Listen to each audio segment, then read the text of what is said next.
And we are live. So welcome everybody. So the guys nicely to on the other side. So we have Matt's V Movies as usual, Hello. and just down below AJ. Hello. Obviously the guys have allowed me to run the show for once, so hopefully it's not a disaster. But we shall see as things will go. Oh, we've already got some comments as well. So let's see what the comments are first. So home cinema enthusiast. Looking forward to Yes. This one. Yes.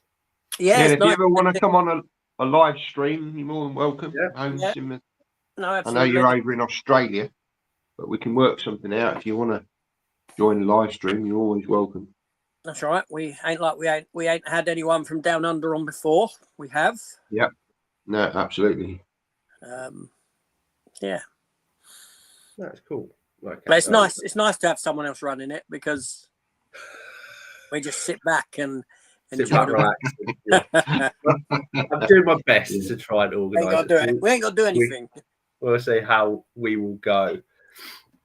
So as we have no comments, we will move over to the first one. So I have a few banners to go. So I had a few ideas for this stream. So what we're going to start off with is what movies got us into collecting. So this is kind of just a little bit of a story from each of us to explain what movies got us into us, share the love, so to speak.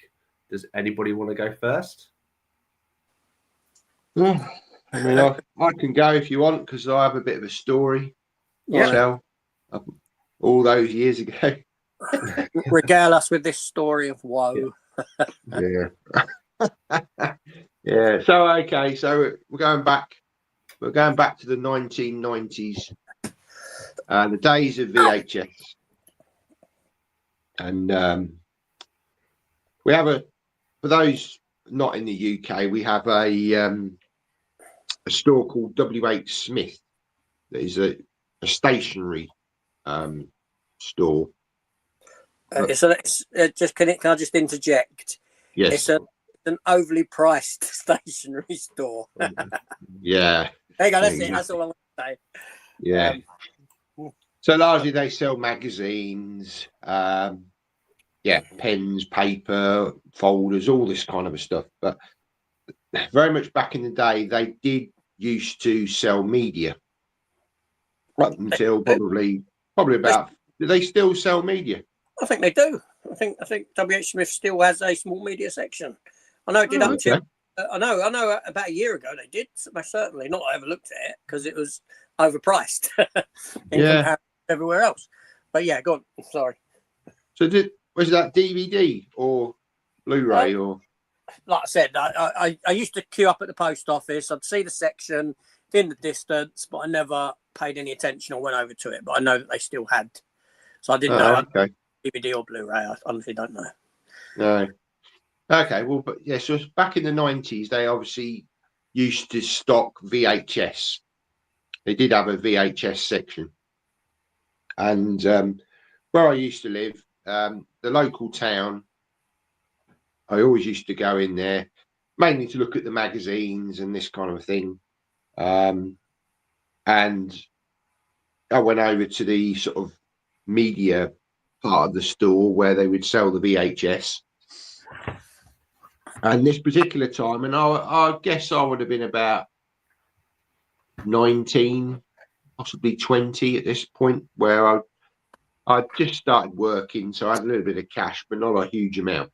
So every purchase that I made, I had to sort of think about it and, make sure that I didn't have a lot of money. It was only a part-time role. Anyway, I saw this edition, which is The Abyss.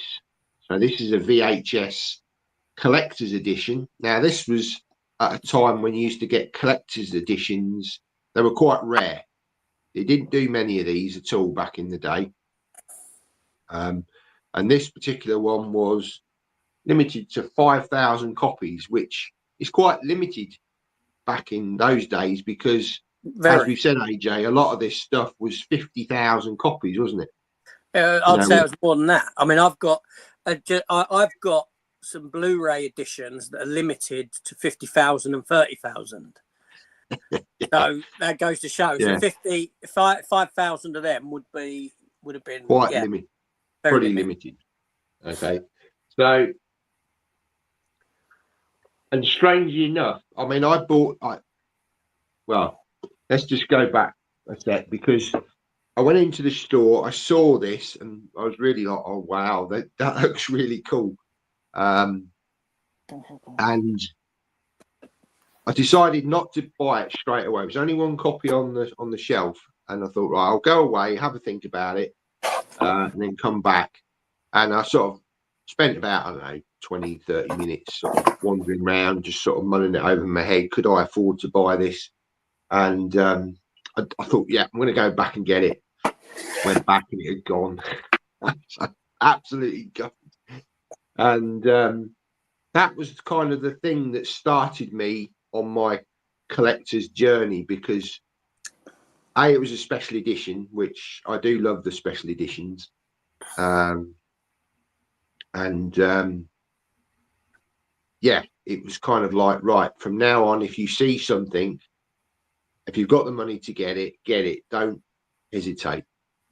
And it was only actually a couple of years ago that I actually got this edition. I found it on eBay, and strangely enough, the seller left the original WH Smith's retail sticker there. It says 1999.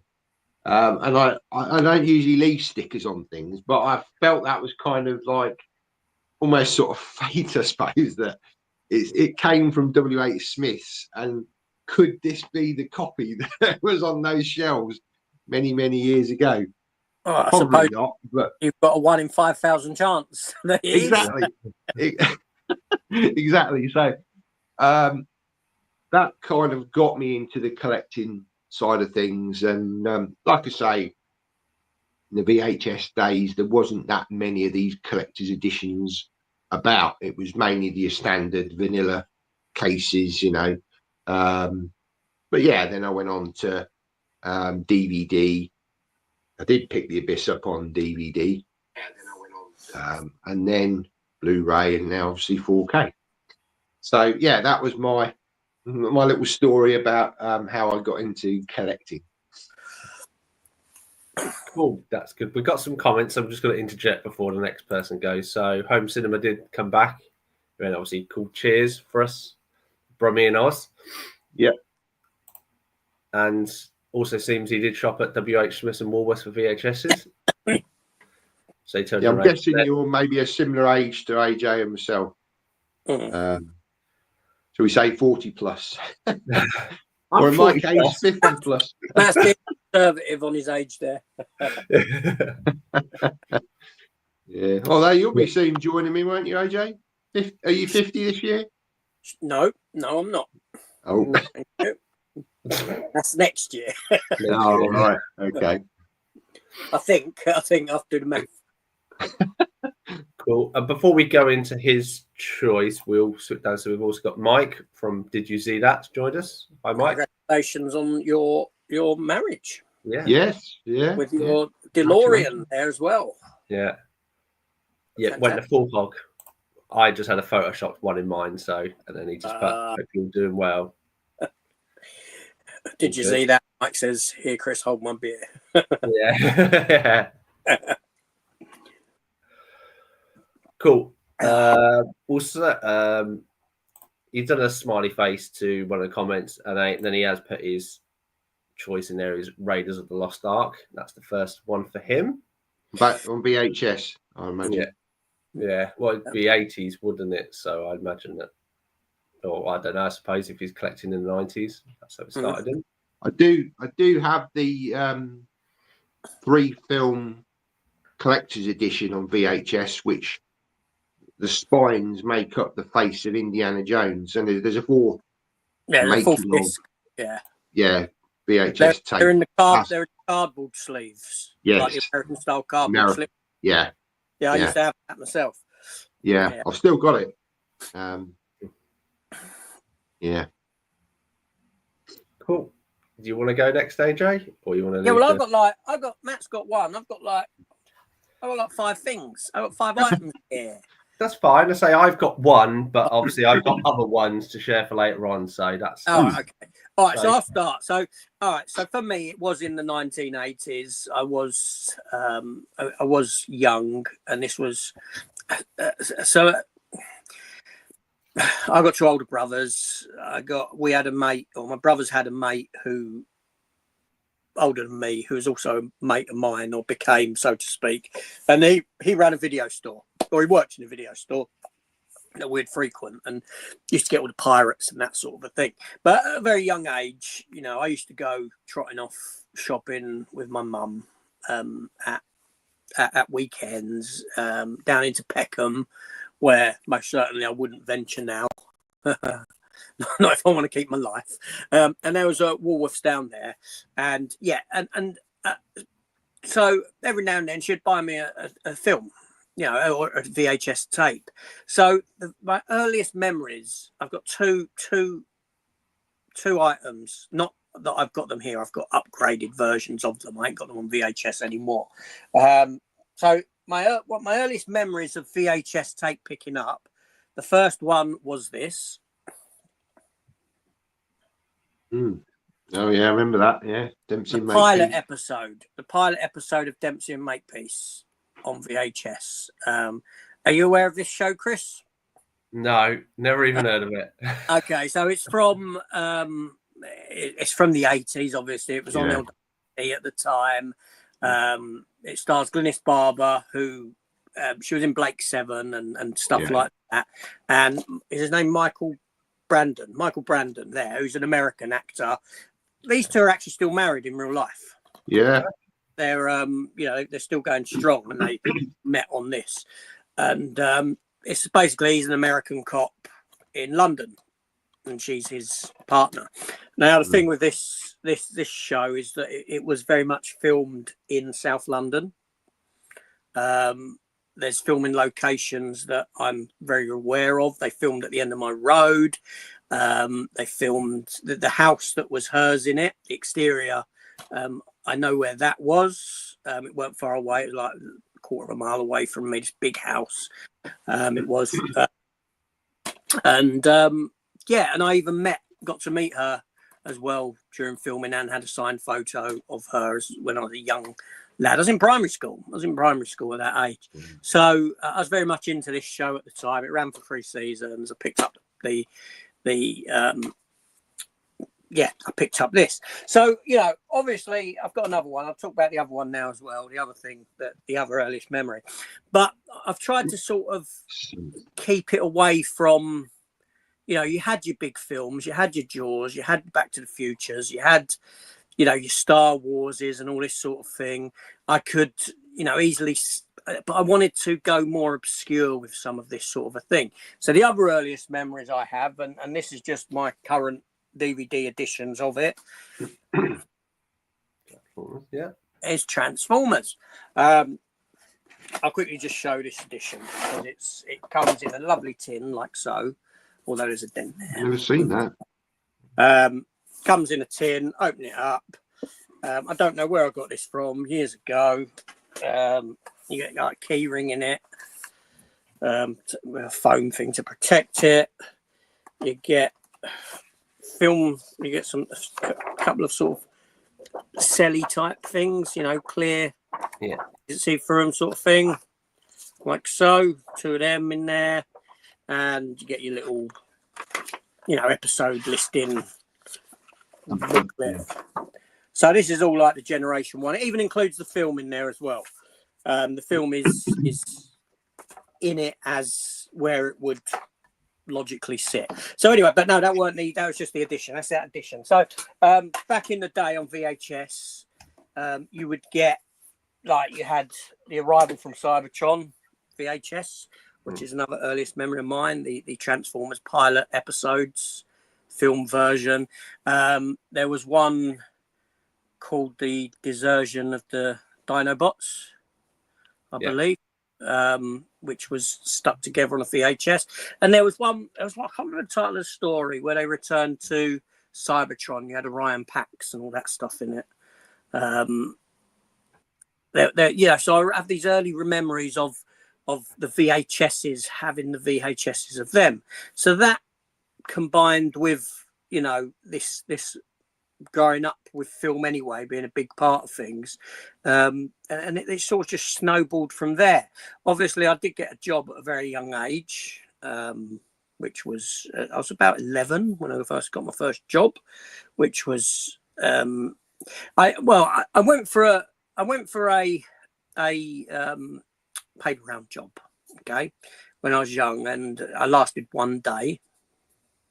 You know, that's the shortest job I've had in my life. There we go. And then I got offered a job in a pet shop, you know, cleaning out the animals, looking after the animals at that age, which, you know, is a great deal of responsibility for an 11-year-old, really.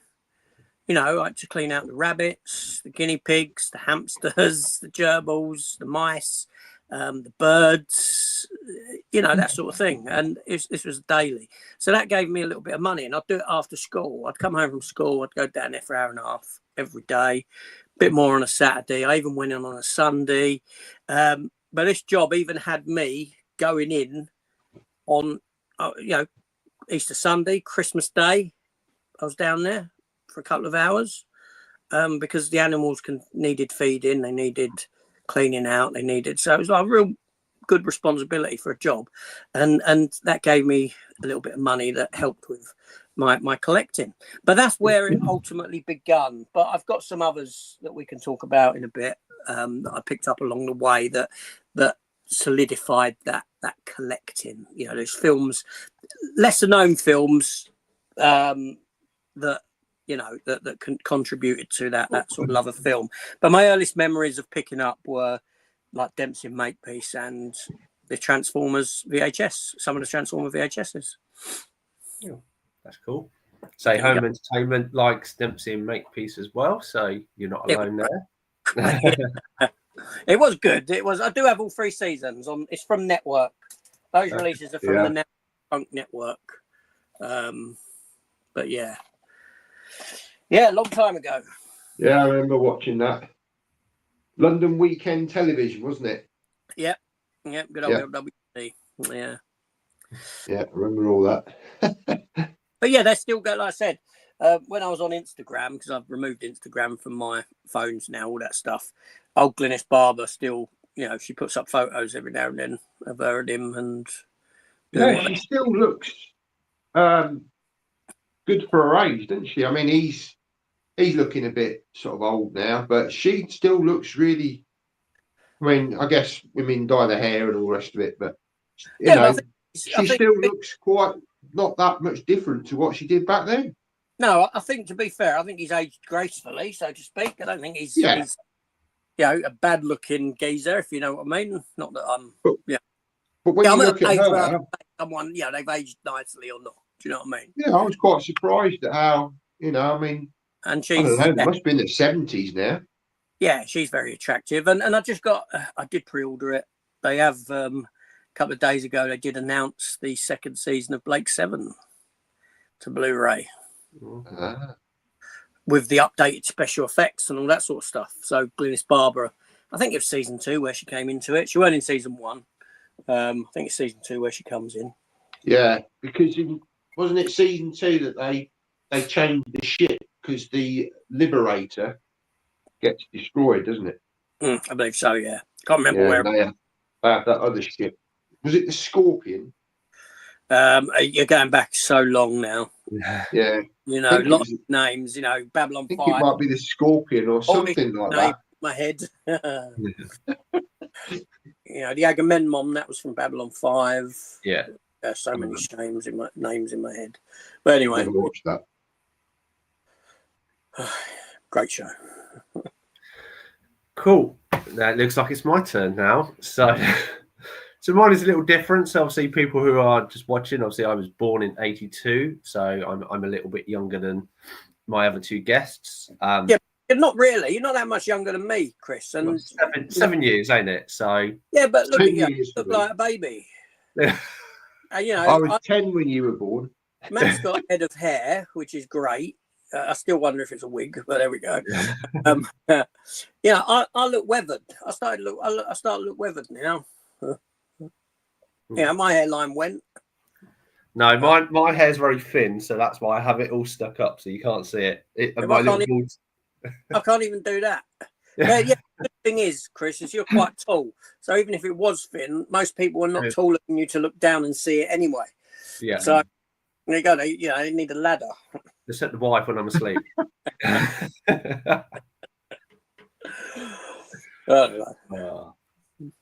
No, so as I was saying, obviously I'm a little bit younger than my two guests. Obviously born in '82. I didn't start working at Tesco's until I was 16. I used to buy VHS from there, and it was more Beast Wars stuff. But I don't own any of that. I've not counted that in. So when I then left Tesco's for a career in the motor industry, which I won't go into but when I left, obviously started to earn money, was on an apprenticeship, and then I went to HMV, which was a very small shop, very music orientated in about 2001. And that's when I paid the Sunday price of $18.99. This Romeo Must Die. So, okay, yeah. So it's Never seen it. It's the cardboardy type one. Case. Get from the day. Obviously, Aaliyah in it. Obviously, she passed away not too long after this movie. I think Queen of the Damned was her last one. So a big fan of growing up of martial arts and of animation and stuff, but yeah, didn't really go to cinema. So this was kind of my first venture, so to speak. Really enjoyed Jet Li and his martial arts and kind of never looked back from that. But I have another one to throw in there. So the one thing I found with collecting, obviously, as we like to go back to memories of films that we watched. And there are films that were bought for me, but the one kind of main movie that I always remember that my mum used to watch. So obviously my mum is now, 72 this year. So she obviously liked a different age range of movies. And there's one that I always liked, and it's this movie, Seven Brides for Seven Brothers. Probably not one you'd expect me to pull out, but yeah, it's kind of a musical. And if anybody hasn't seen it, essentially it is a kind of in the Rocky Mountains, I think it is. You have this farm, you have these seven brothers. The oldest one, and I can't remember the guy's name now, Howard Keel. Yeah. He finds a wife. He was in Dallas, wasn't he? Yeah. He finds a wife, they marry, and then his six younger brothers want brides. There's a big kind of town raising the barn event. They're all dancing and singing. And it kind of culminates in the six younger brothers kidnapping six women, taking them back to their farm, causing an avalanche, and then kind of Stockholm syndrome, they all get married. So it's really an enjoyable film, but now when I look about it, it's really like quite bad on that side of things. But it's an enjoyable watch if you like. There's some dark themes at play. Yeah, like back in those days, it probably wasn't even realised. But yeah, I say because obviously I'm quite influenced for a lot of stuff that my mum obviously raised me and my sister for quite a bit of our childhood. So I'm influenced quite a lot by that. So that's why I thought I'd recommend that movie. Right, we can take that banner off. We have a few more comments. Love that movie. I've seen Romeo Must Die, that one. Oh, yeah, Jet Li, you mentioned Jet Li was awesome. Wow, I love Seven Brides for Seven Brothers by Nan's. Yeah. Yeah. I think that's the one I enjoy revisiting a lot of movies that my mum and Nat used to watch and stuff. And I remember, so same way with music, I think she influenced my tastes quite a bit when I was younger. So it's always good with collecting, I think, to revisit stuff like that. Brings back memories of being young. Yeah. Yeah, you were right. He was out of Dallas. Yeah. Yeah. Yeah, he played. It was like the replacement for what was his name? The main bloke. JR. Yeah. No. JR's father. Oh. Whatever his name was. Ewing. No. Ewing. Yeah. I think he was quite an established actor back in the day. You know. But yeah, I guess for our age group, we probably would have seen him in that. But Hmm.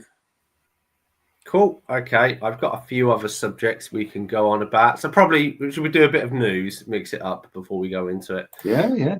So, as you can see, this week as we've had passing of two Hollywood actresses. Obviously, Gene Hackman and family have passed away, and obviously Michelle, Trachtenberg. Yeah, thank you. Has passed. Trachtenberg.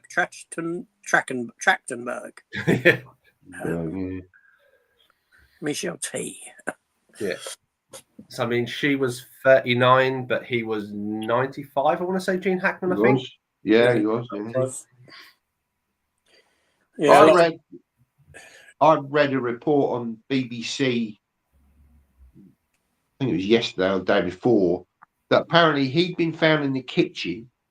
Yeah. And he wasn't married to her, but his partner, she was 63. She was found in the bathroom along with one of the dogs with a load of pills that were on the floor. I heard the dog was found in a wardrobe. Oh. No. Or in a closet or something. Oh. But there were two other dogs. One was outside and another dog inside that was running around. Yeah. Okay. I assume that's probably how they alerted the police then, because I heard they were in different rooms, and I heard it had been some time. I mean, I was suspecting a gas leak, but I mean, if there was another dog running around the house, they ruled that out. They ruled out carbon monoxide poisoning. So it does, I don't know. It sounds a bit odd, doesn't it? Yeah. The thing is, I mean, we could speculate all we want, and until the truth comes out, we don't really know. I mean, it could be, could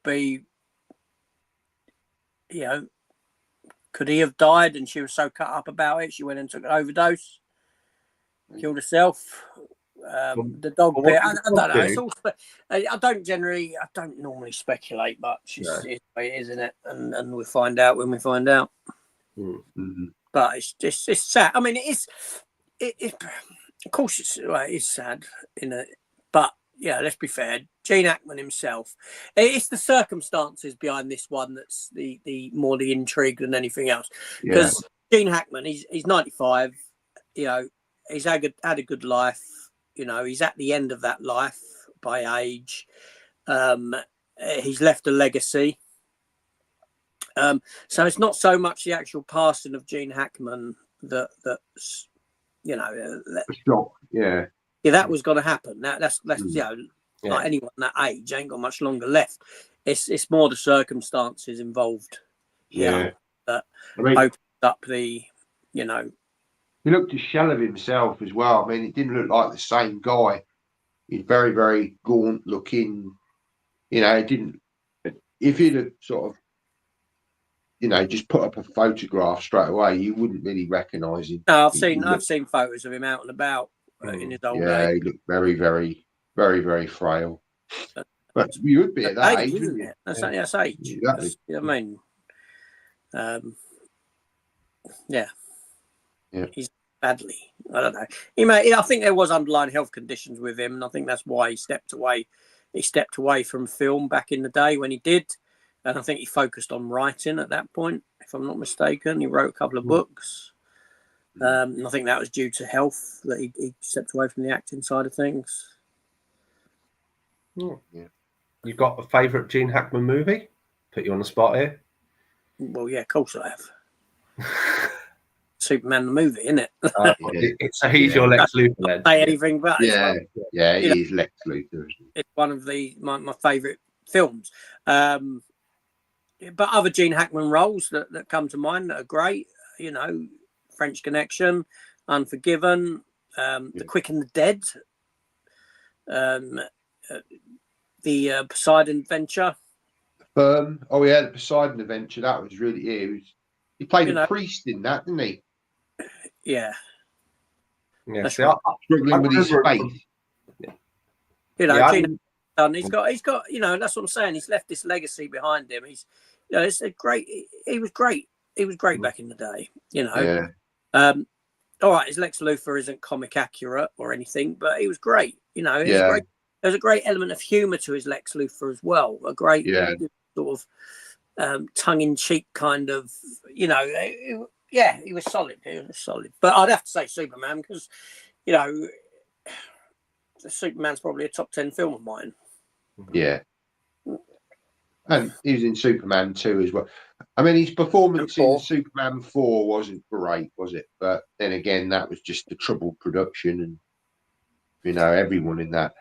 The irony of Superman 4 is that John Cryer from 2.5 Men fame plays his nephew in Superman 4. John Cryer went on to be Lex Luthor in the Arrowverse in Supergirl. Yeah, that's right. Yeah, and he was a pretty damn good Lex Luthor as well. He was. He was.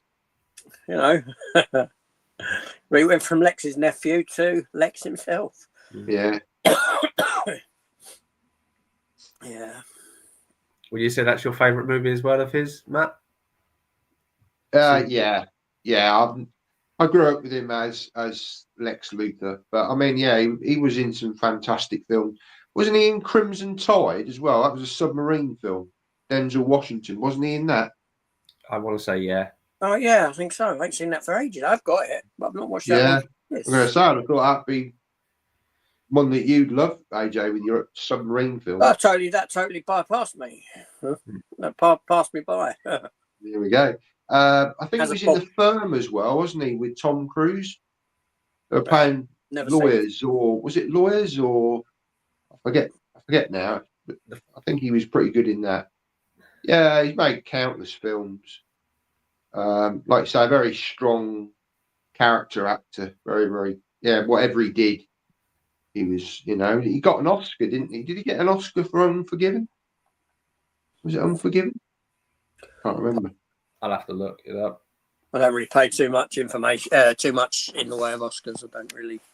Not anymore for me. Actually, that's tomorrow, isn't it? The Oscars. Yeah, I wouldn't have even known that. Yeah, it's tomorrow. Again, I don't pay much attention to Oscars these days or BAFTAs. That's just the film industry self-flating. Do you know what I mean? Yeah. He won 2 Oscars. Best actor in a supporting role for Unforgiven, 1992, and then best actor in a leading role for The French Connection, 1970. Oh yeah.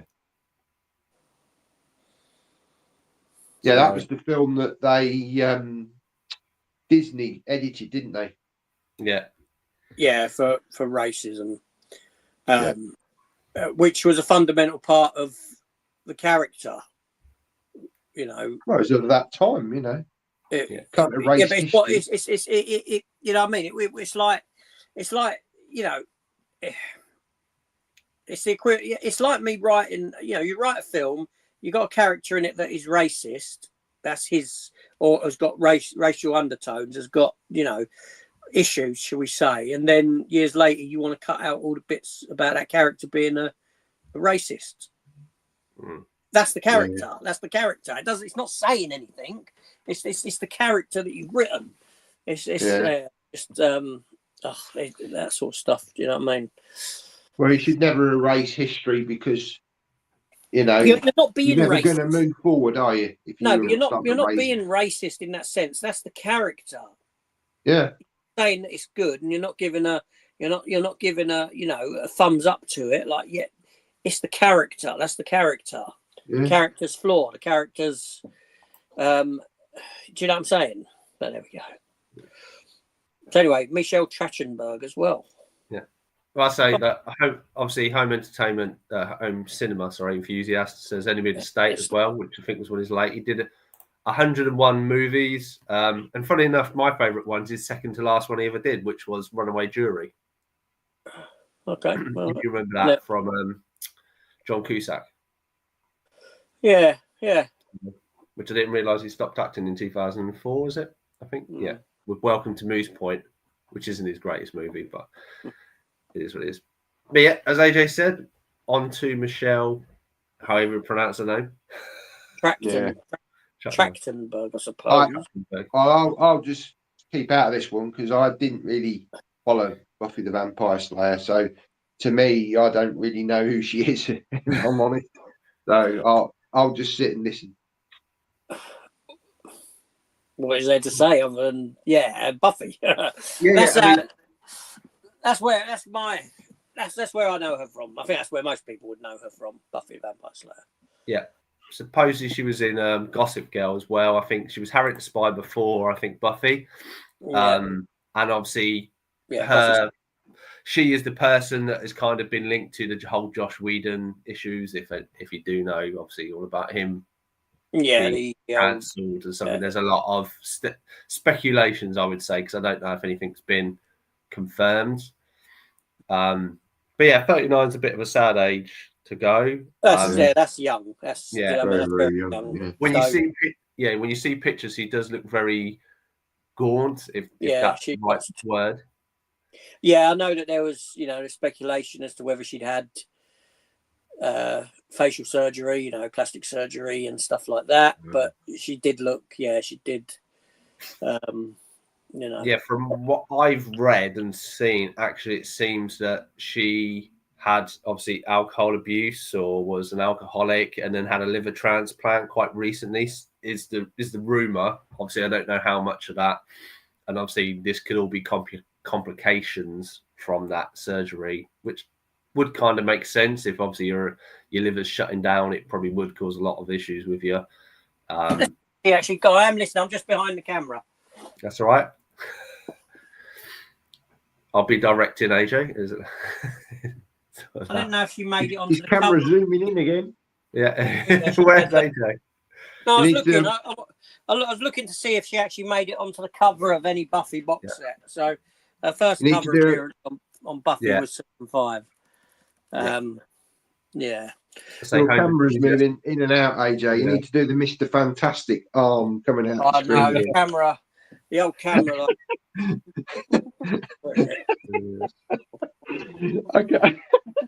I can't believe they did that in that Fantastic Four film. They do. They do.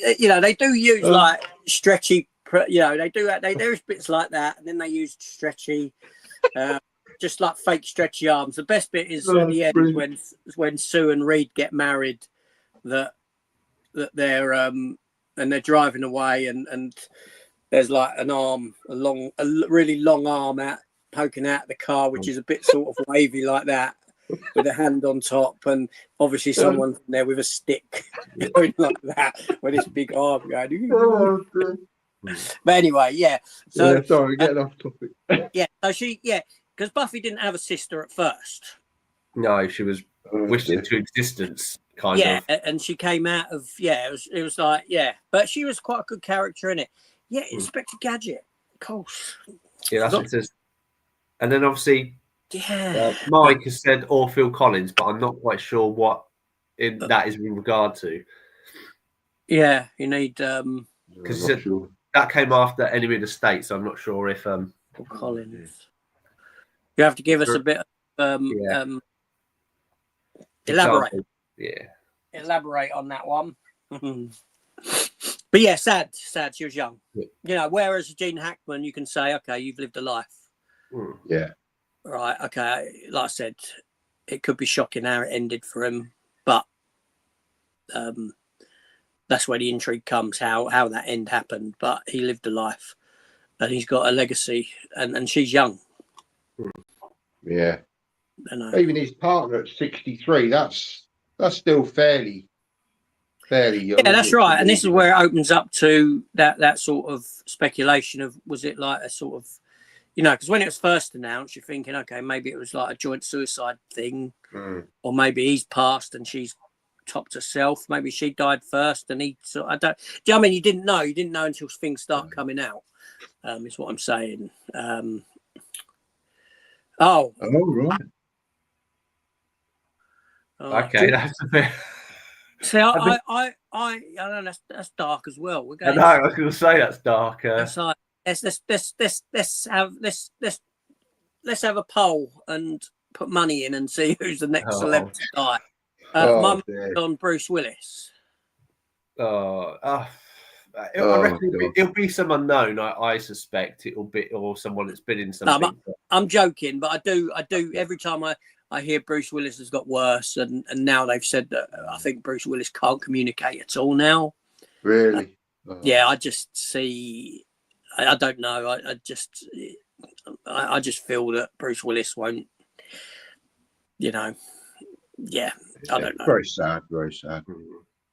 But then he's another one who's still. I know he's old, but he ain't old. If you know what I mean. He's not 90. He's in his 60s, isn't he? Yeah, Bruce Willis. yeah, exactly. So he could have still had years in front of him. Yeah, doing stuff. I mean, look at Stallone and Schwarzenegger. What are they in their late 60s, early 70s, and they're still. I think Schwarzenegger in his 70s, isn't he now? Yeah.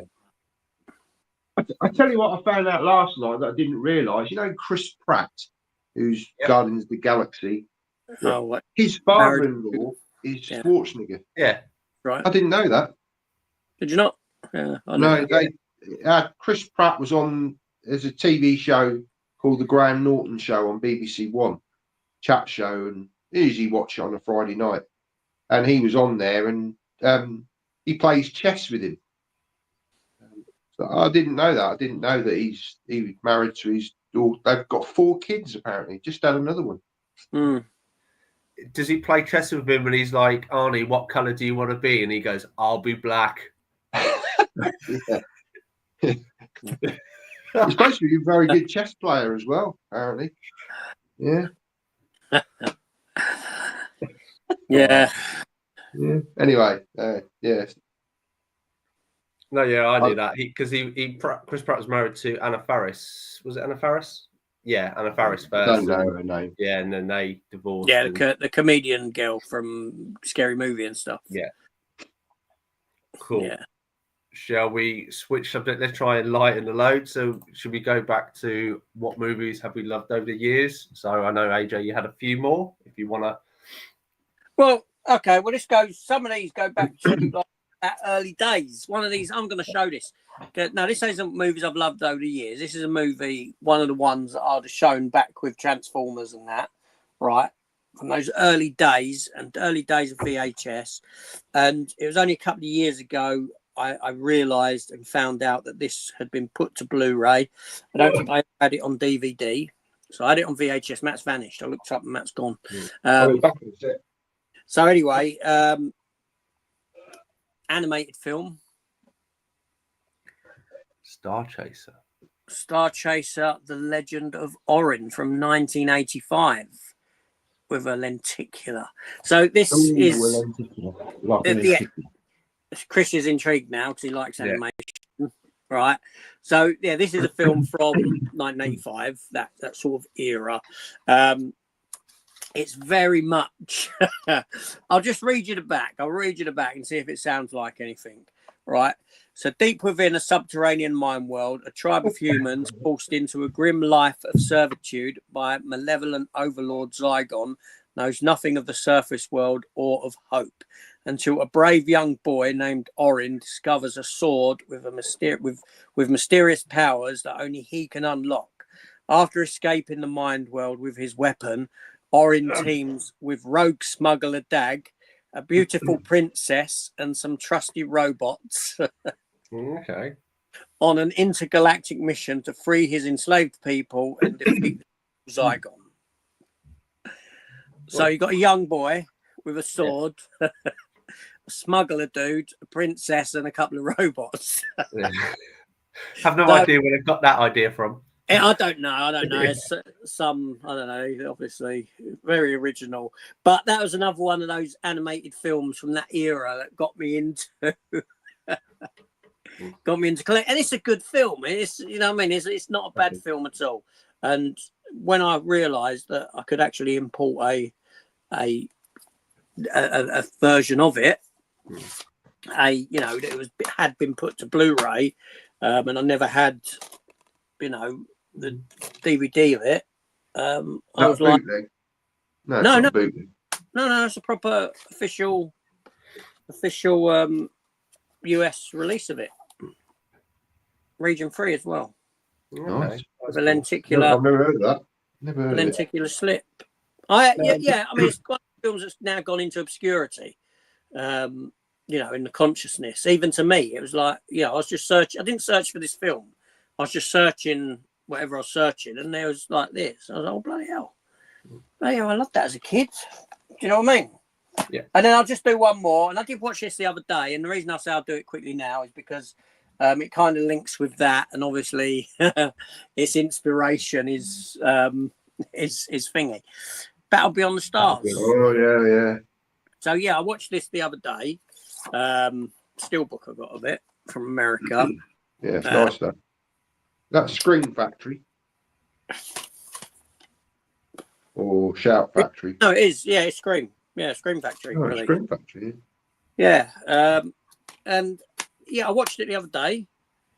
I haven't seen it in years, and obviously you got the Star Wars, you know, the Star Wars influence, but more so Magnificent Seven. Okay. Yeah. Because you got the young boy from, you know, what was it? The Waltons? The Nut John boy. Yeah. Oh, Waltons. yeah. The Waltons, yeah. With his Molly on his face. Yeah. Yeah. You know, I just remember, what is it? Austin Powers with the stick. Yeah. Boy. Molly. Yeah, anyway, but it's, yeah. And Christ, why it's a crap film. No, it ain't. It ain't. It's Not when you're a kid. no. I got to give this film its due, right? You know, this is a Roger Corman film. All right, Roger Corman but I think this is the most expensive film with a budget of about $2 million. Right? But most of that budget went on getting George Peppard in it and Vaughn was his name.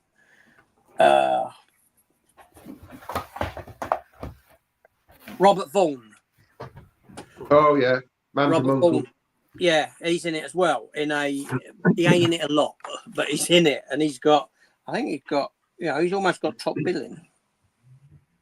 John Saxon is in it. Wow. You know, George Peppard, and this Sybil Daining in these crazy outfits that I don't know if I can see. You can't really see it clear on there. In these crazy. Where is she? She's at that end. These crazy outfits that just show everything. And it's about this young boy who's on his planet, and you've got this big ship that appears, and they want to put these people into servitude, essentially. And he heads out and into space with the ship to get together people to assist in the fight against this bad guy played by John Saxon. And you know, and there's 7 ships basically. There's more than 7 people because some of the ships are manned by different people and this sort of thing, number of them. And yeah, but it's just the way it's cheap in the sense the story and how these people just come together. People just turn up. They just turn up and say, "Oh, we want to join your fight," and all this sort of thing out of nowhere. And do you know what I mean? It's crazy. But give the film its due, right? It looks great in the sense of, you know, the sets look really good. The effects work with the spaceships are pretty damn good as well. Although the main ship in it looks like a mixture. It looks like the inspiration of the main ship is a snail with breasts. Seriously, it's almost like a snail with and these bits that come out, which are guns, and then but at the bottom it looks like it's got breasts at the front with these bits that almost look like nipples as well. These darkened areas, right? It's just because, like I said, I watched it the other day.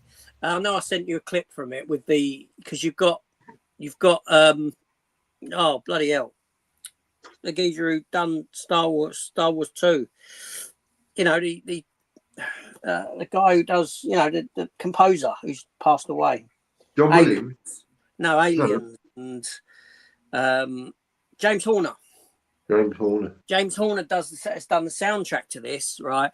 Now, the thing with James Horner is a good composer, although there's distinct similarities in a lot of his music, right? And with this, it's so Star Trek. What he does for Star Trek 2 and 3, you can hear it in there. You can hear it, and also, when you hear this Titanic score, you can hear the inspiration from Star Trek 2 in his Titanic score. So you hear this kind of level of similarity that links these musical scores. James Cameron, listed as Jim Cameron, actually worked in the special effects department on this film. Okay. And whenever Roger Corman, they would say, yeah, it's got these underparts that at the front, you can't really see it that well there. No. But these at the front, when it comes straight on, it just looks like, And Jim Cameron works in the special effects department. I think he was like, That's where he started, wasn't it? He started in the effects. Yeah, and Bill Paxton, he got Bill Paxton a job on it, I think, as in the carpentry. But also, the story I heard was that old Roger Corman would come to the sets, and when he would go onto a set and people were still working, the set was unfinished, he would start firing them. Okay. Right? And Jim Cameron obviously got wind of this, and whenever he knew that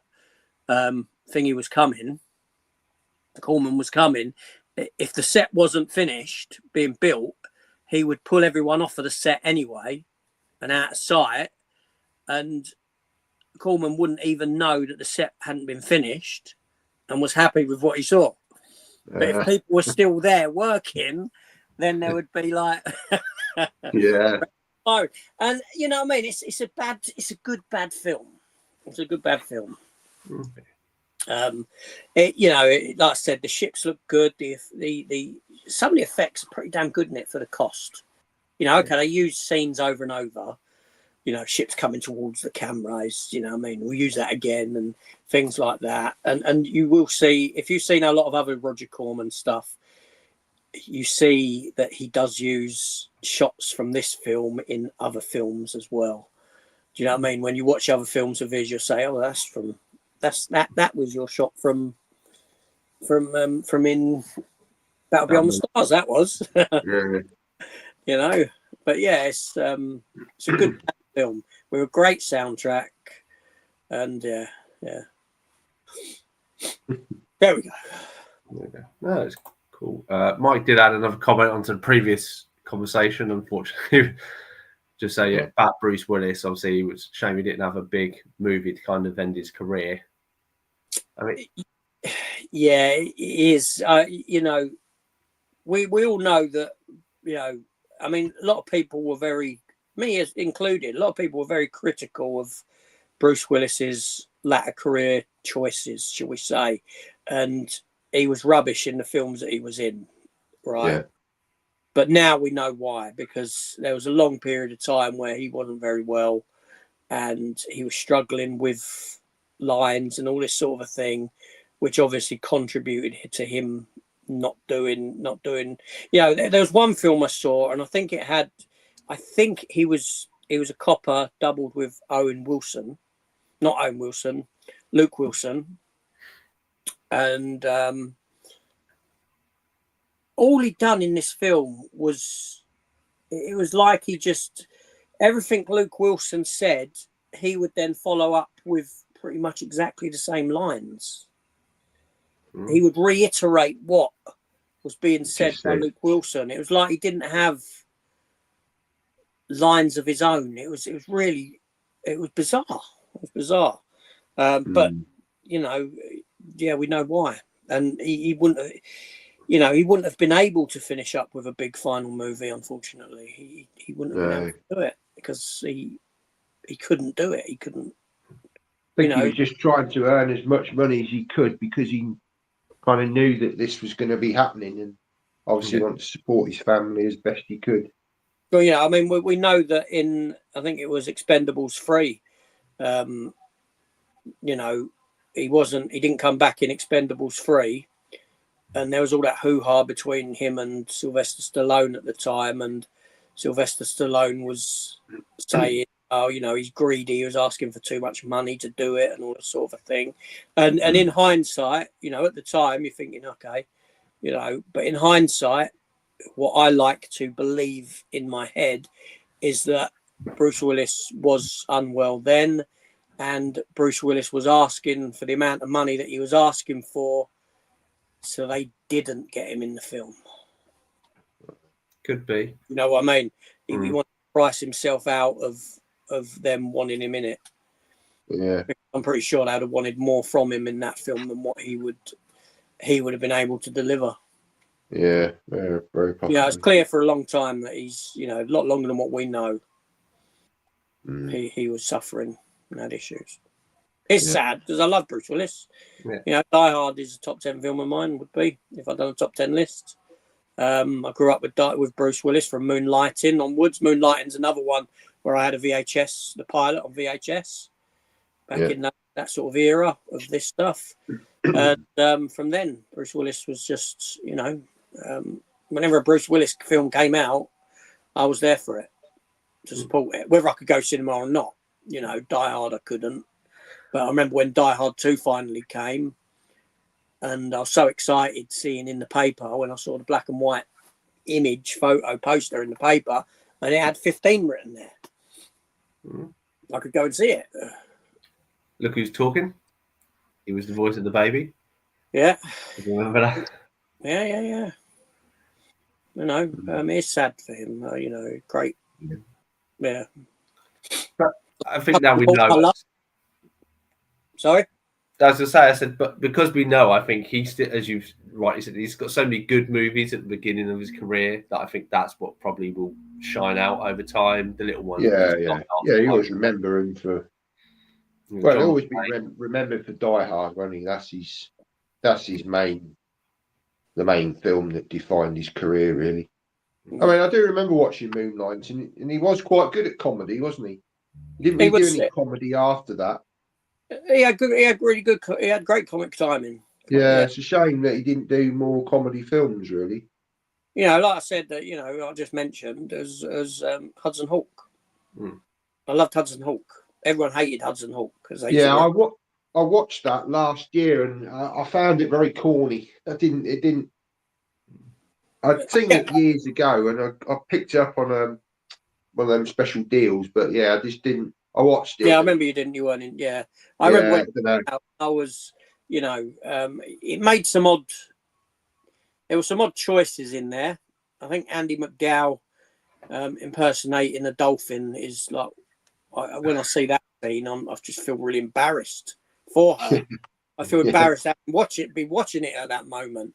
I think What's His Face is very funny in it. The English, what's his name? Who's the English fella in it? Richard E. Grant.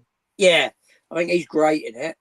I think he's very over the top in it, isn't he? It was one of those films where, you know, everyone hated it, and I was like, you know, I like this. I like this film. I get it. I get the humour. I get the nonsense part. You know, how stupid it is, and you know, people were acting. You know, they're having a ball, and you know, and they're acting in it. You know what I mean? They're just being so stupid. But there we go. Cool. Any movies of that you want to mention, Matt, that you enjoy over the years? Oh yeah, I mean. I picked a few off around the room. Obviously, one of my favourites is The Matrix. You know, this was 1999, and I can remember going to the cinema to see it, and then being really excited to hear that obviously Matrix Reloaded and Revolutions were coming out in the same year, and yeah, went to see both of those, you know, at the cinema as well. So yeah, Matrix. Obviously probably the best comic book film of all time, Superman the movie. You know, this was the first comic book film that I saw, and you know, he's my favourite superhero. You know, Superman first, Batman second, and Spider-Man third. And then Enter the Dragon. Love this, you know, I love Bruce Lee, love the Bruce Lee films, but my favourite is Enter the Dragon. Can remember watching this back in the day on ITV when it was cut to shreds. You know, the nunchuck scene was cut out. That was when the BBFC didn't like the nunchucks and all that stuff. And do you ever remember a TV series, The Master, AJ, with Lee Van Cleef? No, I don't. Yeah, that was. It used to be on late at night on ITV, and he was like a ninja, and it was like a detective show. I'm surprised you didn't watch it, to be honest, because you love your TV. But yeah, that got cut to shreds as well because of all the shuriken throwing and all that stuff that ninjas would have done. Yeah, that was great. That was a great TV show. That Lee Van Cleef of, you know, sort of Good, the Bad, and the Ugly fame. And then another absolute, you know, classic is Blade Runner. You know, again, this was wonderful sci-fi. I'm still in the room. I can hear. Wonderful sci-fi, you know, for me. And I get what AJ says about the film. It's very slow, and for a lot of people, probably maybe even say boring for some people. Certainly in today's world of movie making, it's a very sort of detective noir kind of feel to it, especially if you watch the original cut with the narration where Harrison Ford narrated over the top of it. And I actually quite like that version because it feels very much that detective sort of noir, you know, the sort of 30s and 40s, that kind of vibe, but obviously set in a science fiction world.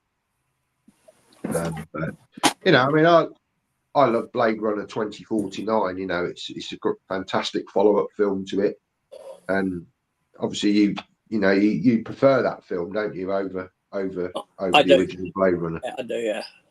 Yeah. I think the original Blade, you know, it's a film that I really want to love. I mean, ironically, I've got a few copies of it as well. It's a film that every, I don't know, 5 years or so, I revisit, and I have done over the years to try and get from it what other people get from it, and I just don't. I mean, you know, I think there's certain films that are elevated by. Okay, Blade Runner itself, I think, is a masterclass of filmmaking in the sense that it's, you know, it's a beautiful looking film. Yeah. You know, sets are great. The set design, you know, the design of the world building, you know, but it's just so damn boring. I will say that it's a pretty damn boring film. Very slow. You know, and there's certain films that I believe are elevated in the consciousness by its ending. And for me, Blade Runner is one of those. I think Blade Runner sits alongside Dirty Dancing as a film that's elevated by its finale. Right. Dirty Dancing, you know, when people think of Dirty Dancing, what do they remember? They remember that end, right? Because that's a really upbeat end. You come out of it with, you know, nobody puts baby in the corner with the dance and the song and all that, right? Cut that off. What have you got left, right? And me, and this is only my opinions, and I appreciate that people love Blade Runner, etc., right? And like I said, it's a great film, technically speaking. But if you take away the finale with the rooftop in the rain, with what's his face's little speech, you know, I've seen things that you people wouldn't believe: attack ships on fire. Off the shoulder of Orion, sea beams glistening in the dark, blah blah blah. All those moments will be lost in time, like tears in rain, time to die.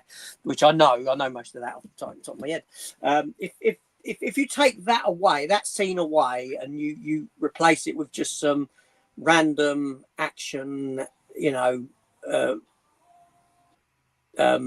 scene where what's his face gets killed, and what do you have? What you know? Most people are sold on it by that ending, which is a great ending. Don't get me wrong, but I think that ending just elevates the film in the consciousness. And like I said, you know, a lot of people will think, you're talking crap.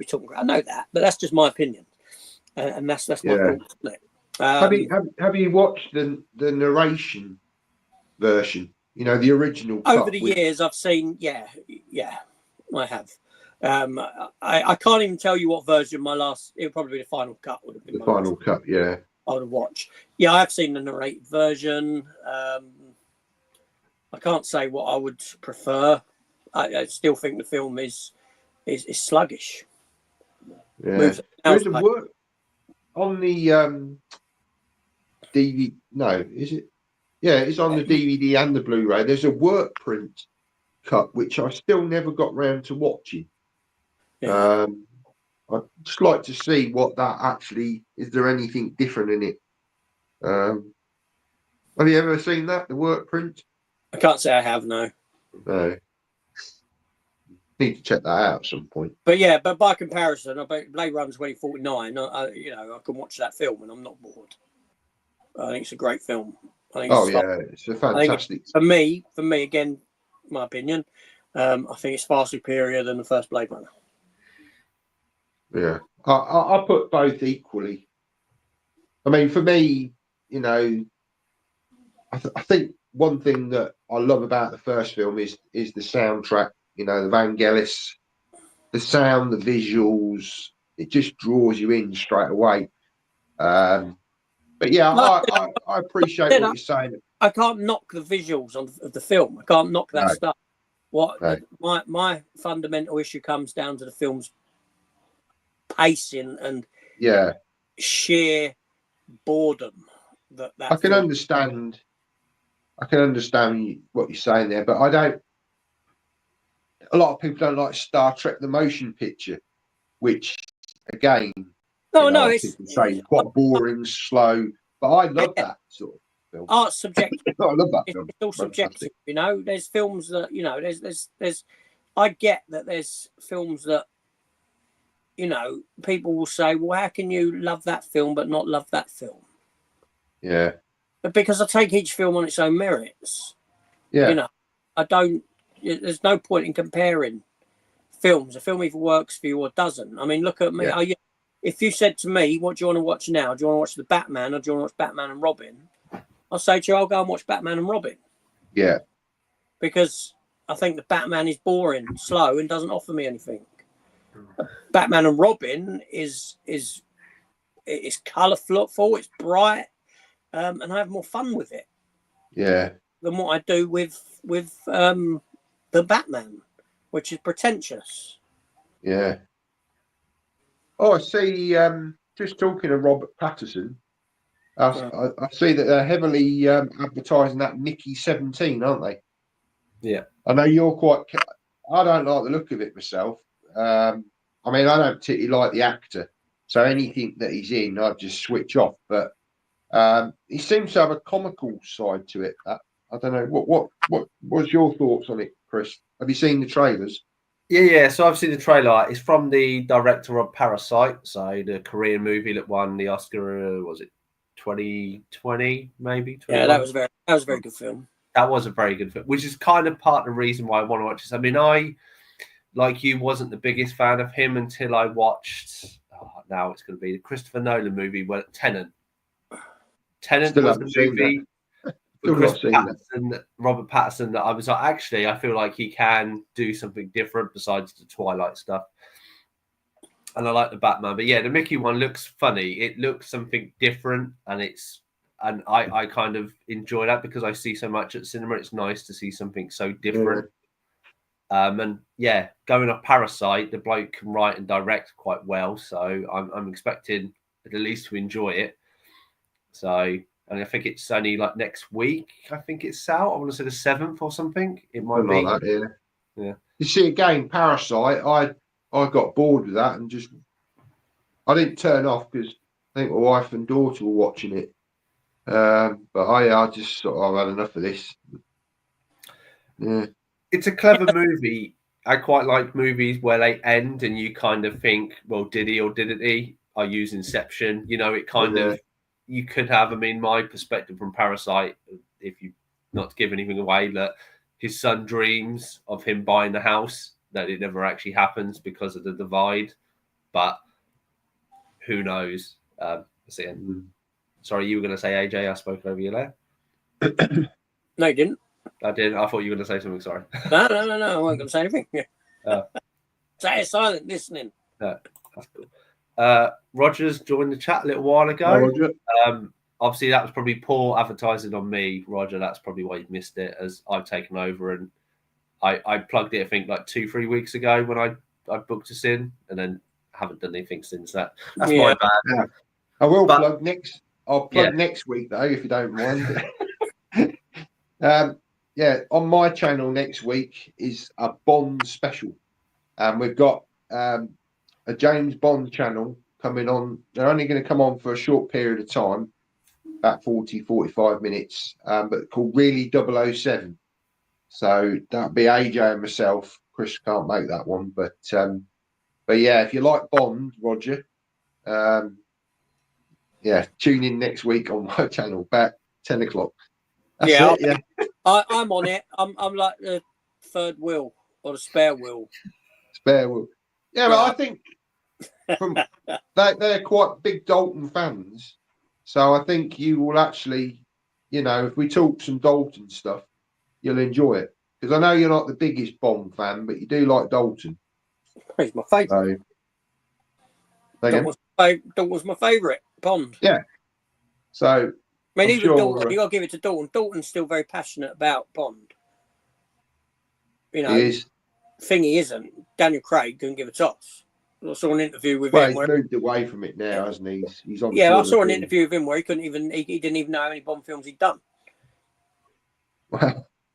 He was like, how many? He goes, I don't know how many. He did get to 5 in the end, but so he couldn't really give. And also you could tell he weren't that overly infused anyway. A few years back when he was, this is my last one. I'm not. I'd rather slit my wrists and come back again. Oh, here's some money. Oh yeah, I'm coming back again.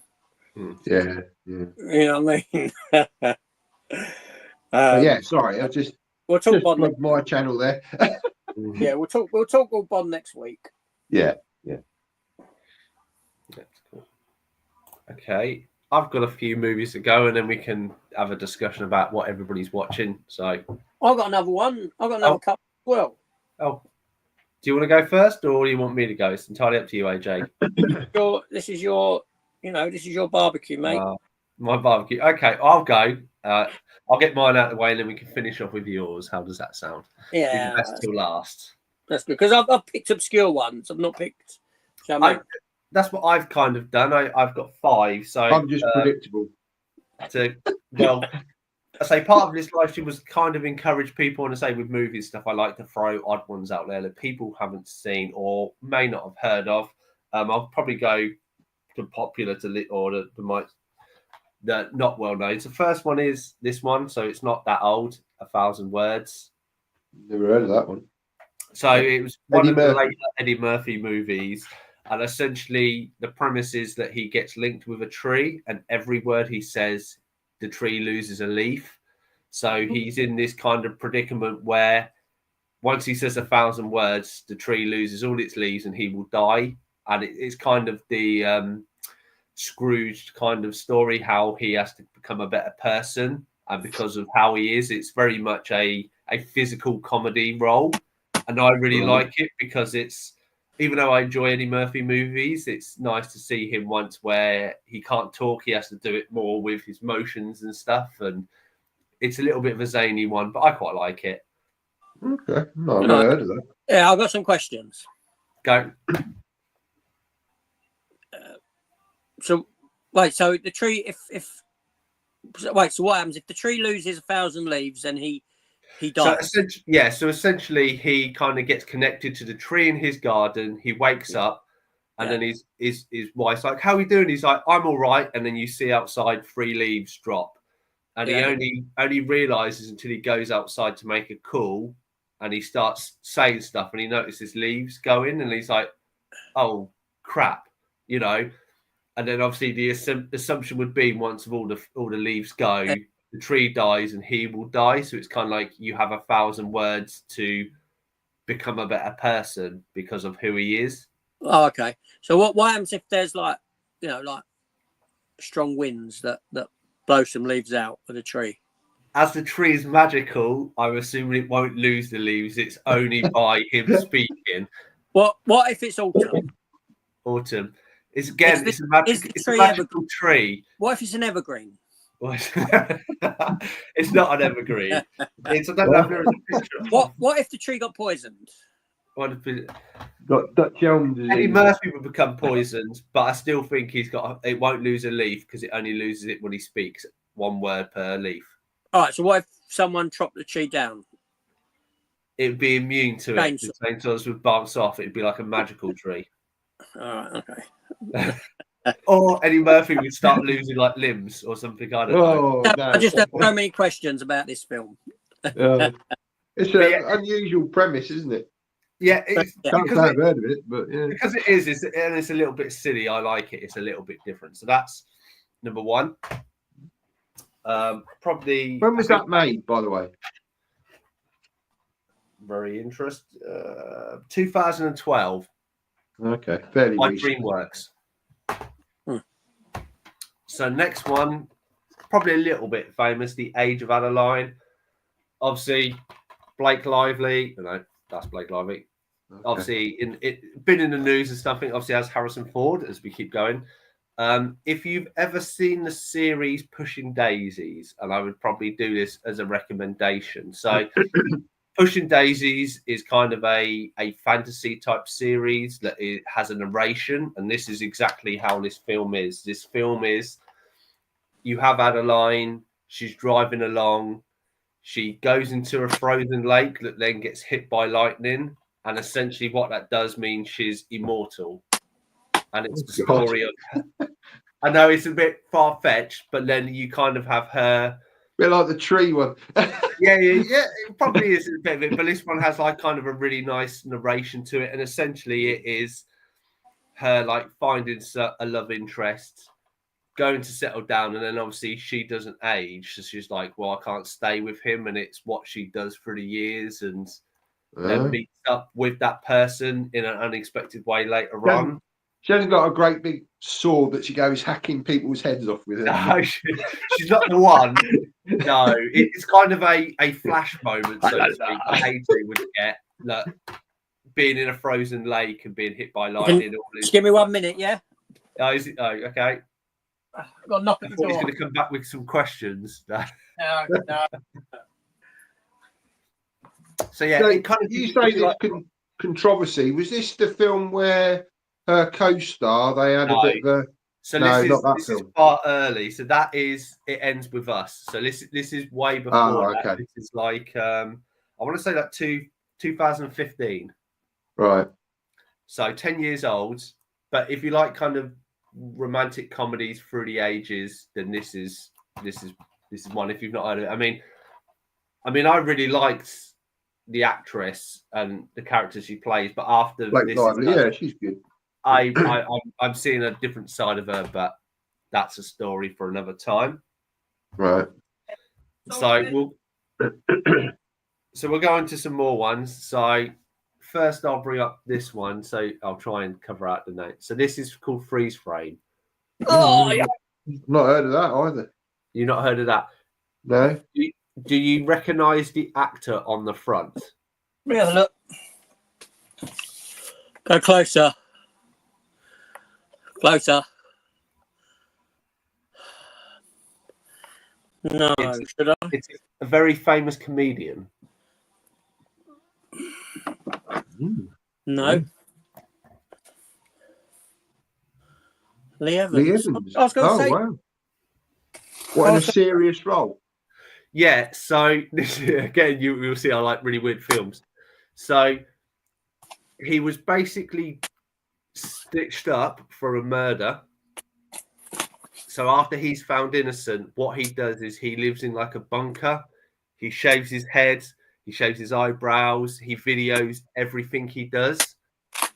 So he's not stitched up again. and then at some point somebody breaks in and stitches him up again, nicks the recording equipment, and it's such a bizarre movie, and to see him not as a funny character, I think it's quite good. He's paranoid, he's all over the place, and I think it's got like Robbie Coltrane in it and that, but it's just so unusual from him. Yeah, it's like Jim Carrey's done a few serious roles, hasn't he? Yeah, I know there was. Sorry, the number 23. That was number 23, and there was another film I watched, and it was very, very. It was quite a boring film, but he played this detective in Brussels, I think it was, in Belgium, and very, very bleak-looking film, but again, totally serious. You know, total opposite of what he's been in a lot of the film. You know, wacky sort of sense of humour, etc. But yeah, I had to go down for the postman. Oh, okay. You don't do opening videos? No, should we do a post opening and see what it is? yeah, well, I can tell you now that it's probably not for me. These ain't gonna be for me, all right? Let's have a look. They're not presents, are they? Yeah. No. It's the first one. 50 Shades of Grey. Okay. Still booking a show. I've never seen The Social Network. Have you not? No. Andrew Garfield? Yeah, I know. I should. But it's just about, I'm not interested in this subject matter. Let's open this. This one's thick. This one's a thick one. It's thicker than what I would have anticipated. But I have to question if it's for you. Yeah. Well, I know it's not for me, but it feels thick. I can't get it open. Oh no, I know. Yeah. All right. That's why it's got the Warner Brother box inside. Okay. And that one is. Let's have a check. I have to check. How do I get this open? There we go. Constantine. Yeah. Okay. Oh, the collector's edition. That one is, yeah. Yeah. Is that just the 4K then? 4K one, yeah. Yeah. But it doesn't have a DVD in it. Oh, I doesn't didn't think you would get that. I didn't think you would get that. It ain't for me. Oh, it's not for you. Not either of them for me. Lee. Oh. Lee Eels. Yeah. Yeah. Oh, okay. But I have to check that what's been sent, don't I? I can't Yeah. Yeah, they're both for Lee. So I'm popping over to Lee's tomorrow to give them to him. In the Oh, morning, right. I'll take the dog out, where I'll pick up my one that he's got me. Okay. I asked for before Christmas. Well, I showed it the other day. What was it? That Sam Raimi horror film. I'm getting tired of it now. Oh, Drag Me to Hell. That's it. That's the one. Yeah, still booking that 4K. Lee got his son brought over from America for me. Okay. So I've got to take them to him tomorrow. Yeah, they're not for me. Don't worry. Yeah. I've not seen Social Network, and I'm not a fan of Constantine. Okay, because I they're don't mind Constantine. one. Sorry, Chris? They are talking about a second one of Constantine, Yeah, aren't they they? are, yeah. I'm not I interested. didn't mind it. I didn't mind the film, but yeah, I'm not sure about. Maybe if it goes on sale, I might pick up that 4K edition. But I did try watching it a while ago, maybe a year ago. I put it in when I was revisiting superhero stuff, and I turned it off, or comic book stuff. It's like darker. It's a darker tone to it. Yeah, I think part of the reason I can't watch it is because the geezer who plays Constantine in the Arrowverse and the TV series that he done is spot on for the character, Liverpudlian. Okay, I've not watched that. He looks the character, and Keanu Reeves is just. It's. I think that's the problem. If you're not aware of the comic book, you might be more akin to watching it.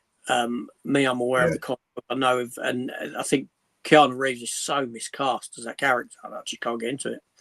Yeah. But there we go. So yeah, no upgrade for me on Constantine. No. There you go, a little bit of post opening. Oh, I did get a comic book as well. Issue 2 of Rogue the Savage Land. Oh, okay. Not seriously. That was it. I opened that as you're talking. No, that's fine. Cool. No, I'm trying not to spend much money. That's what I'm doing. No, I'm not complaining. Trying to be good. Trying to be good boy. Cool. I've got 2 more movies, and then we can go back to AJ. So one that I know AJ's a big fan of, and I kind of wanted to. Oh yeah. Serendipity. Again, if you like John Cusack, Kate Beckinsale, the kind of will they, won't they? Will they, won't they? I've got a story. Yeah. Can I tell my story? Yeah, you can tell your story. All right. So, as Chris knows, I love that film, right? I mean, it's a great film. And the ending just does it for me. The real life, when he opens the book at the end. From his wife? From his wife. He's about to get married. You've not seen it, have you, Matt? No. All right, so at the beginning, I don't mind if I spoil it for people. We'll talk about it. So at the beginning, these 2 characters meet, right? Just spur of the moment meeting, him and John Cusack and Kate Beckinsale in this shop over a pair of gloves. There's 1 pair of gloves left. Who has it? And they go and they have some, they go and have something to eat, don't they?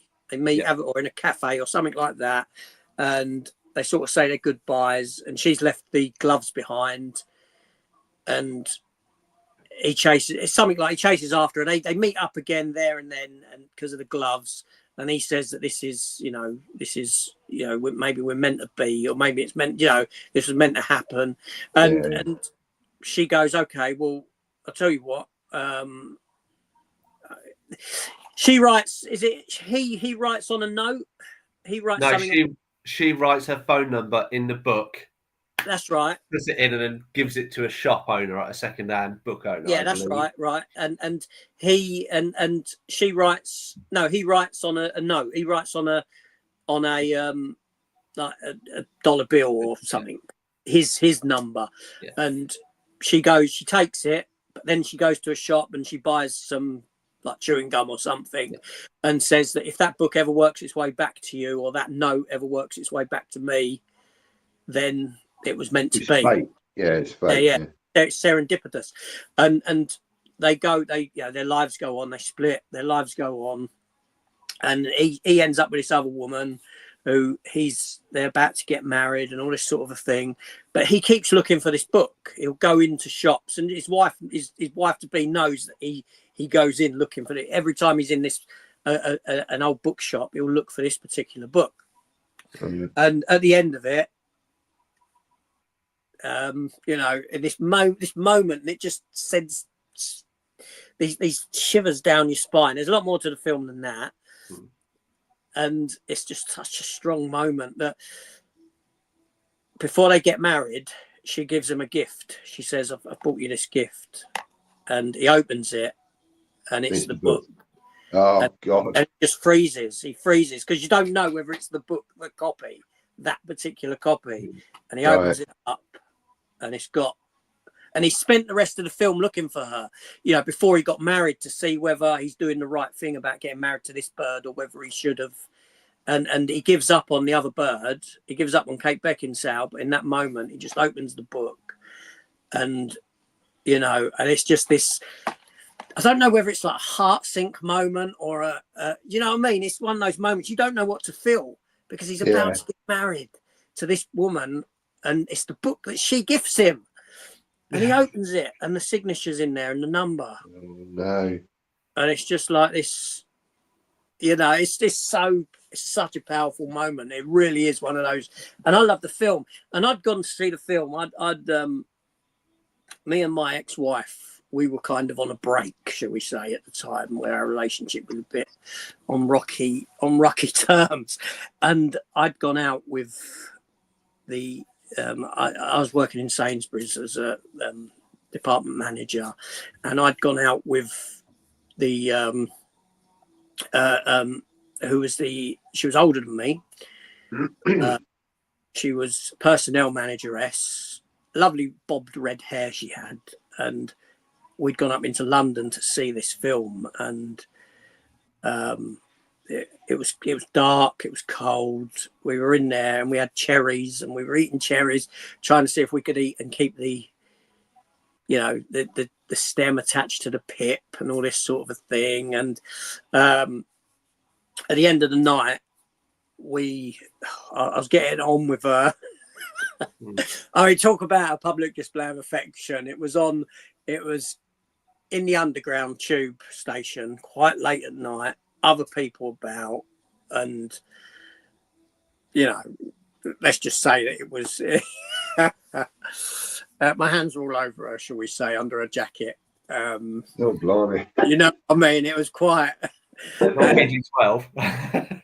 yeah, and we ended at Charing Cross. And I always regret this. Now, I never had anything physical with her beyond that.